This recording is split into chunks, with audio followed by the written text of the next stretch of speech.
ছেলে মেয়ে আপনাকে ভাত দেয় না, দেখাশোনা করে না? না, আমার ভাত দেয় না। যখন আল্লাহ আমাকে তাড়াতাড়ি নিয়ে নেয়। কেন চাচা এভাবে কেন বলছেন চাচা? আমার থাকতে ইচ্ছে করতেছে না। দেখাশোনা করে না ছেলেরা? ডাল এগুলো গুঁড়ো করছে না ঢেকিতে?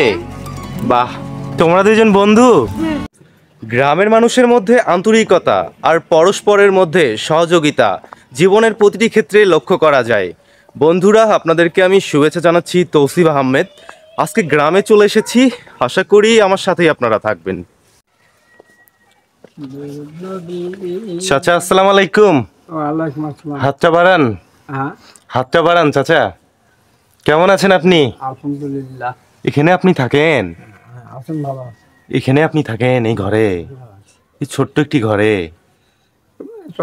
চলাচল করে পাইলেন? চাচার বাসা কোথায় এখানে? মানুষ পরিচয় পাইলেন? চাচা শুনি। আপনার পরিবারে কে কে আছে চাচা? হ্যাঁ, আপনার পরিবারে কে কে আছে? হ্যাঁ, আপনার চাচি বেঁচে নাই? আচ্ছা। চাচি আপনার বউ না, মারা গেছে? আরে, আপনার ছেলে মেয়ে কয়জন? ছেলে মেয়ে আছে একটা, ছেলে আছে দুটো। ছেলে মেয়ে দেখাশোনা করে না? না, দেখাশোনা করি। একটা মানে কমর ভাঙা। চাচা ছেলে মেয়েরা আপনাকে ভাত দেয় না, দেখাশোনা করে না? গাড়ি বানিয়ে নিছে চাচা আর একটা কাম কাজ করে, ভ্যান ট্যান চলামেলা করে। এইখানে থাকে না, তাই থাকে সেই ঢাকা। ছেলে মেয়ে আপনাকে ভাত দেয় না, দেখাশোনা করে না? না, আমার ভাত দেয় না। আহারে, আপনার খাওয়া দাওয়া কিভাবে চলছে? খাওয়া দাওয়া কিভাবে চলছে আপনার? আল্লাহ যা মিলে তাই খাই গেল। কামড়ে কমলা। আহারে, এই যে সন্তানদেরকে চাচা এক সময় যে আপনি আপনার সন্তানদেরকে এত কষ্ট করে মানুষ করেছেন, কি করা যাবে এখন? আজ সন্তানরা সবাই আলাদা সংসার করছে, এই বাবাটার খোঁজ কেউ রাখে না। কি কয় ঢাকার বয়, কি কয়? আহারে, কি ঢাকা কয়? চাচা এই ঘরে আপনার ঠান্ডা লাগে না থাকতে? চাচা এই ঘরে যে থাকেন ঠান্ডা লাগে না আপনার? ঠান্ডা লাগে না খালি বাবা, খালি ঠান্ডা নয়, মশা মাছি। আহারে, খুব আপনার কম্বল নাই, লেপ কম্বল? কম্বল নাই, আছে। আহারে, মানুষের কষ্ট। খাওয়া দাওয়া করেছেন আপনি চাচা? খাওয়া দাওয়া করেছেন?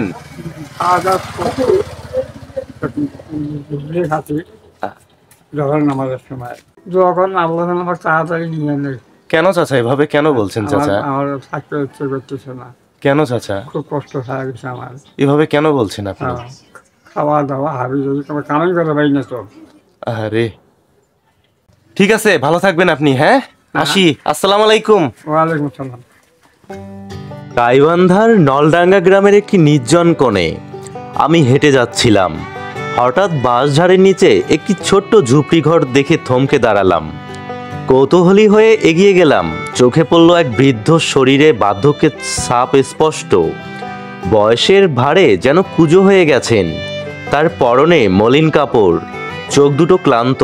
আমি জিজ্ঞেস করলাম, চাচা আপনি একা থাকেন? বৃদ্ধ করুণ চোখে তাকিয়ে বললেন, হ্যাঁ বাবা, অনেক দিন ধরে। আমার স্ত্রী অনেক আগেই চলে গেছে, ছেলেমেয়েরা বড় হয়েছে, আলাদা সংসার করছে, কেউ আমার খোঁজ নেয় না। এ বয়সে আর কারো বোঝা হতে চাই না। তার কণ্ঠ ভারী হয়ে আসছিল। আমি বসে পড়লাম তার পাশে।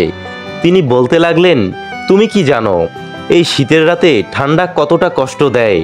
খাবার জোটে না, অনেক সময় না খেয়েই থাকতে হয়। আল্লাহ যেন আমাকে তাড়াতাড়ি তুলে নেয়, দোয়া করো, এই কষ্ট আর সহ্য হয় না। আমি হতবাক হয়ে শুনছিলাম। সমাজের এই প্রান্তিক মানুষটির কথা যেন আমাকে আঘাত করলো। এই ছোট ঘরে থাকা বৃদ্ধের জীবনের গল্প যেন অন্ধকারের মাঝে একটি করুণ প্রদীপ।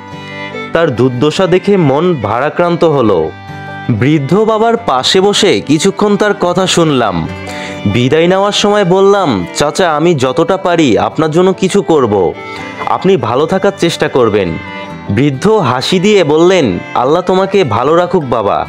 সেদিনের সেই অভিজ্ঞতা আমাকে গভীরভাবে নাড়া দিয়েছিল।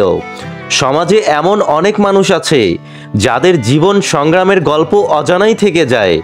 হয়তো আমাদের সামান্য সাহায্যই তাদের জীবনে একটুখানি আলোর পরশ বুলিয়ে দিতে পারে। চাচা আসসালামু আলাইকুম। কেমন আছেন? আপনার বাসা কোথায় এখানে? আমার বাসা হলো মহিন্দাসের বাড়ি। আচ্ছা, এখানে কোথায় এসেছিলেন? গ্রামে থাকি। কি করেন আপনি? ভিক্ষা করি। ভিক্ষা করেন? আরে ছেলে মেয়ে নাই আপনার? আচ্ছা দুটো হলে দুইজন? দেখাশোনা করে না ছেলেরা? মেয়ে নাই? মেয়ে বিয়ে আরে চাচি বেঁচে নাই? তাই আছে না। বেঁচে আছে? ছেলেরা আপনাকে ভাত দেয় না? সবাই আলাদা সংসার করছে। আহারে এই বাবাটার কথা কেউ মনে রাখে না। আহারে আপনি তো কাজও করতে পারেন না এই বয়সে চাচা। আর না কাম হয় না বা। এই বয়সে কাজও করতে পারেন না? না না আহারে আমাকে কাজ করবেন কোমরের ব্যথা? আহারে থাক চাচা থাক, ঠিক আছে। একটু ঠান্ডা পড়ে গিয়েছে তো, পৌষ মাসের ঠান্ডা, রাতে কি গায়ে দেন আপনারা? বাবা সোয়েটার কম্বল এগুলো কিছু নাই? উল কোয়া চলবে না আলাদা মনে করো যে আমাকে খেতে আছে কাঁথা গায়ে দেন? আহারে আপনার সোয়েটার নাই? না আহারে মানুষের কষ্ট। এখন কোথায় যাবেন চাচা? আল্লাহ বাড়ি নিয়ে তো আল্লাহ বাদ দেবো। বাসায় যাবেন এখন? আহারে মানুষের কষ্ট। ঠিক আছে ভালো থাকবেন আপনি। হ্যাঁ হ্যাঁ ভালো থাকবেন আপনি। আসি, আসসালামু আলাইকুম। ওয়ালাইকুম সালাম। বৃদ্ধ চাচার জীবনটা ছিল অনেক কষ্টময়, কিন্তু তবুও তিনি কখনো কারো কাছে মাথা নত করেননি। একসময় কৃষিকাজ করে সংসার চালাতেন। ছেলেমেয়েদের মানুষ করতে নিজেদের সুখ দুঃখ ভুলে দিনরাত পরিশ্রম করতেন। ছোট একটা বাড়ি ছিল যেখানে তার বউয়ের সঙ্গে সুখে দুঃখে দিন কাটাতেন। কিন্তু বয়স বাড়ার সঙ্গে সঙ্গে জীবনটা একেবারে বদলে গেল। ছেলেমেয়েরা বড় হলো, আলাদা সংসার গড়ল, কেউ শহরে কেউ বিদেশে। শুরুতে তারা আসতো, খোঁজ নিত, কিন্তু ধীরে ধীরে সেই যোগাযোগ কমতে লাগলো। বৃদ্ধ চাচা আর তার বউ এখন একা, কাজ করার মতো শরীর নেই, তবুও বেঁচে থাকার তাগিদে তিনি ভিক্ষা করেন। দিনের বেলা গ্রামে গ্রামে ঘুরে যা পান তাই দিয়ে কোনো রকমে দুজনের খাবার হয়। বৃদ্ধ চাচার শরীরে কোনো সোয়েটার নেই। শীতের রাতে তিনি পুরনো একটি কাঁথা গায়ে জড়িয়ে শুয়ে থাকেন। বৃদ্ধ চাচার একটাই আফসোস, ছেলে মেয়েদের তিনি এত কষ্ট করে মানুষ করলেন, কিন্তু তাদের কোনো একটু মায়াও হলো না। তবে তার বউকে দেখে তার মনে সাহস আসে। এই বয়সেও তারা একে অন্যের পাশে আছেন, এটা যেন তার জীবনের একমাত্র ভরসা। চাচি আসসালামু আলাইকুম, কেমন আছেন? ডাল এগুলো গুঁড়ো করছেন এই ঢেকিতে? বাহ, এই ঢেকি তো দেখা যায় না। কালের বিবর্তনে প্রযুক্তির আধিপত্যে এসব ঢেকি দেখা যায় না কিন্তু। বাহ, ডাল এটা কি খাবেন ডাল না? বাহ, তো রাতে কি রান্না করবেন আপনার বাসায় চাচি? ডাল রান্না করবেন? ভাত খাওয়াবেন আমাকে রাতে? আপনার বাসায় ভাত খাবো কিন্তু আজকে। বন্ধুরা দেখুন গ্রামীণ জীবনের মানুষরা কতটা আন্তরিক, যা শহরের কোলাহল থেকে, শহরের ব্যস্ততা থেকে অনেকটাই আলাদা। ঠিক আছে চাচি, ভালো থাকবেন। হ্যাঁ আসি, আসসালামু আলাইকুম। ঢেকি একসময় গ্রাম বাংলার ঘরে ঘরে দেখা যেত, বিশেষ করে চাল গুঁড়ো বা ডাল গুঁড়ো করার কাজে। এটি ছিল একটি প্রাচীন হাতিয়ার যা মানুষ তাদের দৈনন্দিন গৃহস্থালির কাজে ব্যবহার করত।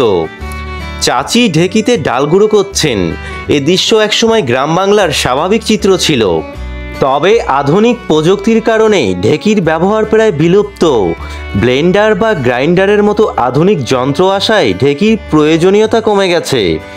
তবুও এটি আমাদের ঐতিহ্যের একটি গুরুত্বপূর্ণ অংশ, যা গ্রামীণ জীবনের সাদামাটা সৌন্দর্য ও সংস্কৃতির প্রতীক। তোমরা দুজন বন্ধু কোথায় যাচ্ছ? দোকানে যাচ্ছ? বাহ, গলা ধরে দোকানে যাবা? কি কিনবা তোমরা? কি কিনবা? কি কিনবে তোমরা? বাহ, ঠিক আছে যাও। হ্যাঁ ভালো থাকবে। শিশুদের বন্ধুত্ব সত্যি এক নিষ্পাপ ও সৌন্দর্যময় অনুভূতি। তারা একসঙ্গে হাসে, খেলে আর কোনো সত্য ছাড়া একে অপরকে ভালোবাসে। এই সরল সম্পর্কগুলো বড় হয়ে জীবনের চাপ ও বাস্তবতার ভিড়ে অনেক সময় হারিয়ে যায়, তবে সেই স্মৃতিগুলো মানুষের মনে চিরদিন অমূল্য হয়ে থাকে। ছোটবেলার বন্ধুত্বের এই নিখাত মুহূর্তগুলোই আমাদের জীবনের একান্ত সুখের স্মৃতি হয়ে থাকে, যা আমরা সময়ের সাথে মিস করতে শুরু করি।